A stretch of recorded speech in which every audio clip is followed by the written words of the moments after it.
How to delete a blocked contact on WhatsApp. That's what we're going to do in today's video.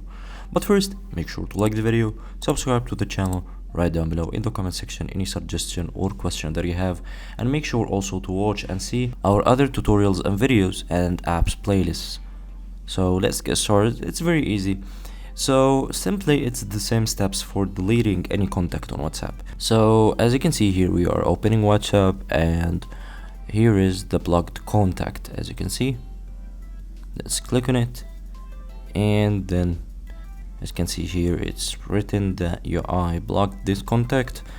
It may unblock it when I tap, but I want to clear the chat or delete the contact. So if I just go to the upper right and click on the three dots here, click on more and clear the chat, there's an option for deleting the chat, and for deleting the contact you just click up there beside the profile picture and click on the three dots again, click on view an address book, and then delete it from the contacts. That's it. In this video we learned how to delete a chat for a blocked contact and how also to delete the blocked contact itself. Hope you guys enjoyed the video. Don't forget to like the video, subscribe to the channel, write down below in the comment section any suggestion or question that you have, and have a nice day.